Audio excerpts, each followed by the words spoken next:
And welcome into Extra Time, a weekly video podcast with Fox 4 and FC Naples as we take you behind the scenes every week for the first season of professional soccer here in Southwest Florida. I'm Ryan Kruger. We got a lot to talk about. There was that 4.5 hour weather delay last weekend. That was no fun. This weekend, though, hey, we got the Snowbird Derby against Westchester SC, two of the top goal scorers in the entire league. Should be a lot of fun. But first, let's talk to Breck Evans, a center back on the team. We've had a lot of ups, beating USL championship teams in our home stadium. I mean, I was really proud of our US Open Cup run, but at the same time, that does feel like a long time ago right now. So trying to put it all together as one season, it's just a whirlwind of emotions. I think right now we're all happy with how hard we worked. And I think with a lot of the preseason polls kind of writing us out and having low expectations for how we would finish the season, I'm pretty proud of the team. I'm, proud of myself. I think we're still in this fight, in the battle. If a lot of results go our way, we win out, there's potentials for us to win the Shield. So, I mean, we're still in a fighting chance, and the season isn't over. I can't give my full opinion on it until it's all said and done. So we still have a lot to prove. Mm-hmm. Well, you mentioned the USL Cup, and what I love about soccer is all these kind of like in-season tournaments. The different cups and all of that. And for instance, if you watch European soccer, they've got the Champions League. So I'm not paying attention to anything about Premier League, La Liga, any of that, but Champions League I do pay attention to.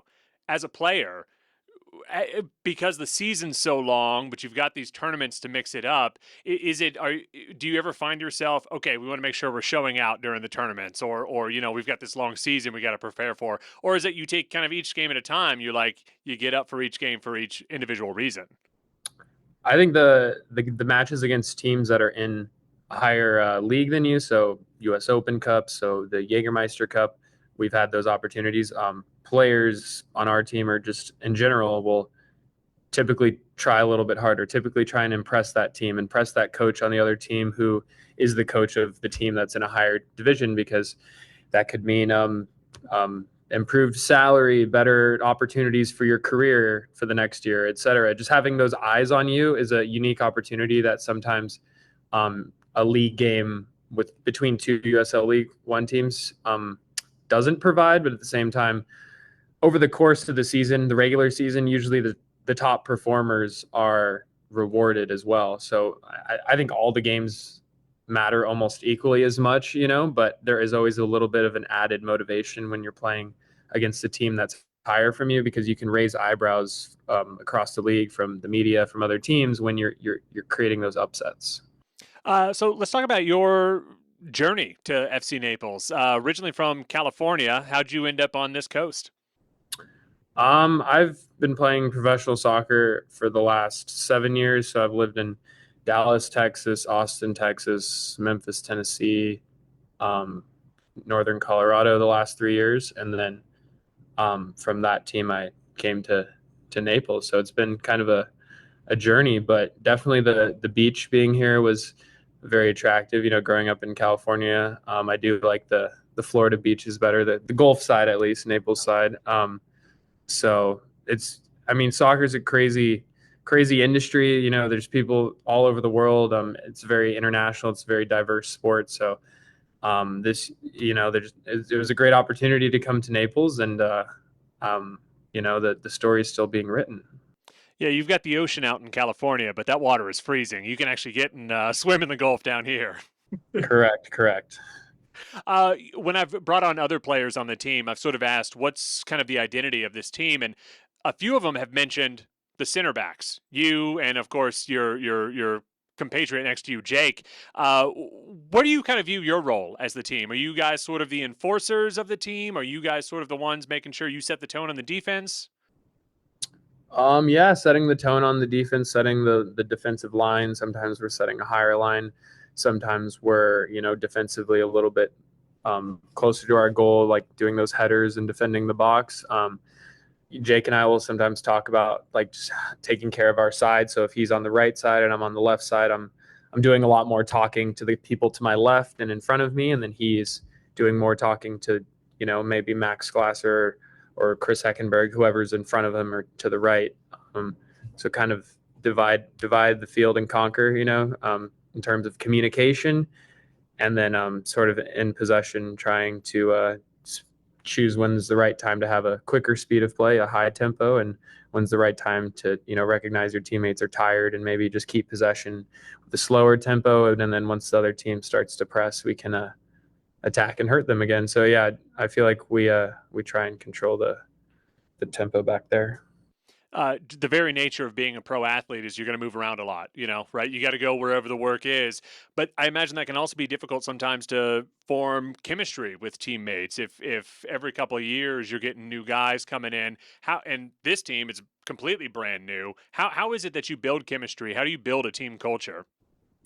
I think you got to be coming from the same place and have share a common goal. So yes, it is difficult to build chemistry, but because everyone, from what I've seen, everyone on the squad is bought in. Everyone wants to win. Everyone is shares this common goal of we want to finish as high as we can, win the league, win the playoffs.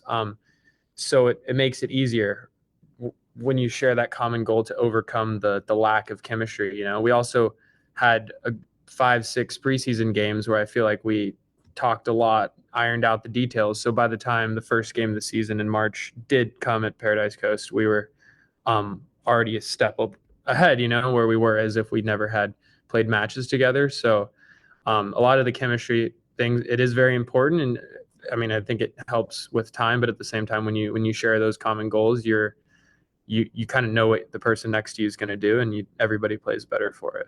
hmm One thing that's really striking if you go to the matches at Paradise Coast and then you watch some of the away matches. Now, Omaha's got a great fan base. Portland, Forward Madison, and I would put Naples kind of just a little bit below that because they are brand new.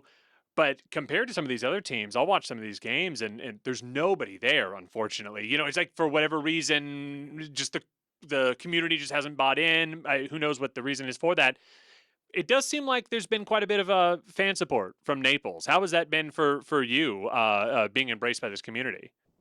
It's been massive. I've like I said, I've been playing for a few years, and this is by far the best community, the best fan support that I've ever experienced. And I mean, you feel it during the game. You feel it when you score a goal. You feel it even when we're not doing the best. You can still hear the Barra cheering and supporting us. Like it's amazing support. You just feeling the energy of the crowd and everybody when you're tired or when the game's tied or you're losing and you're pushing for that result. It absolutely helps us players, and I think as the league goes on, they're kind of learning maybe not to put teams in baseball stadiums or not put teams in Statesboro, Georgia, where there's 10,000 people. Like there's definitely Naples is an amazing market for it, and it's great that we're doing our best to provide a product on the field that makes the fans want to keep coming out.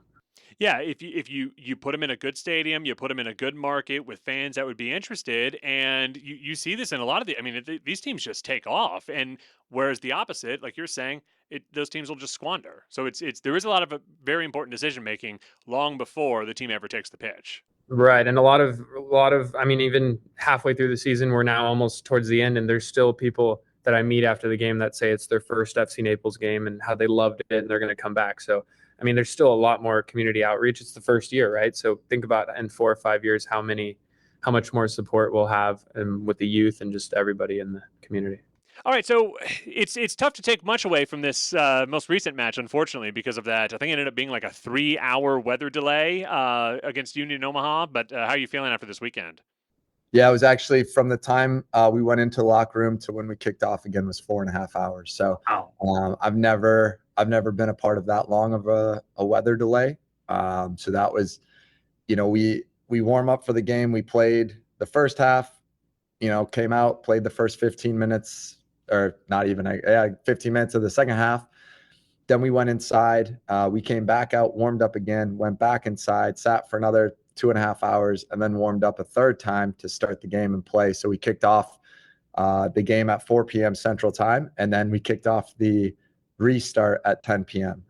So it's really, I told the guys I was really proud of the mentality and effort to do that, to fight for that long, to get ramped back up, and give all they could with that type of circumstances is incredible. As you said, it's harder to take certain things away from the game because the typical flow of a game was completely different.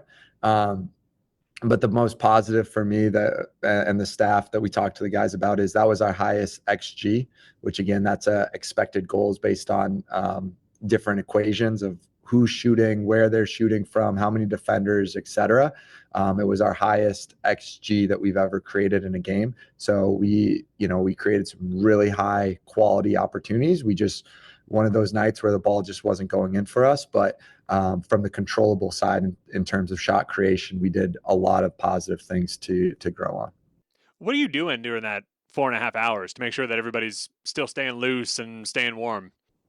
Yeah, it's hard because you can't maintain a certain level of intensity. You have to shut it down. You can't have that for 6 hours from the kickoff until 10 p.m. And so you're trying to be chill. You're trying to be relaxed until it's for sure the ramped up part.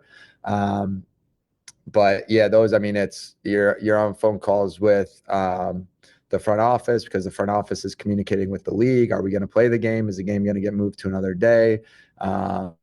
On a Sunday, luckily you had NFL going on for guys to watch and do something while waiting. But yeah, it's everyone kind of does their own thing. And the hard part is you don't know when it's going to end. And then you get 30 minutes of warning before it's ramped up and you're playing again. So you're not sure when it's going to end, if it's going to end. And so it is mentally, it's a challenging time for an athlete.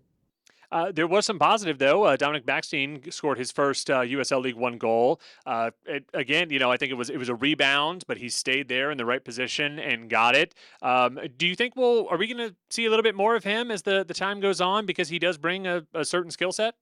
Yeah, he definitely brings a spark off the bench for us. And when we're able to keep Carson and him playing up top together, they're quite a handful of strength and size for center backs to have to battle against. So there's definitely some unique opportunities we can attack when both of them are on the field. The last few games, he's been goal dangerous in all of them, from Charlotte to Portland to this past game. He's created and had some really good chances. So it was great for him to see the ball go in the back of the net. Obviously for him, that's his first professional goal. And I told him it's unfortunate it comes on a loss because it's a memory that as a kid, when you're growing up, you dream of that moment. And it's never as fun celebrating it when it's on a loss and not a win, but still an amazing accomplishment for him in his start of his career. He ran back there to make sure he got that ball, though. He hustled in there. Let's talk about this weekend. We've got traveling up to New York, playing against Westchester SC for the third installment of the Snowbird Derby. So they've come down here twice. I think it was a win and then a draw, and now you're on the road. So what can you tell us about them? Yeah, they're one of the top attacking teams, I would say, offensively. They have some really high quality players. Their strikers leading the league right now in the Golden Boot race, so definitely goal dangerous. They just were eliminated from the playoffs mathematically, I think, not this weekend, but the weekend before. And so you don't know what you're going to get.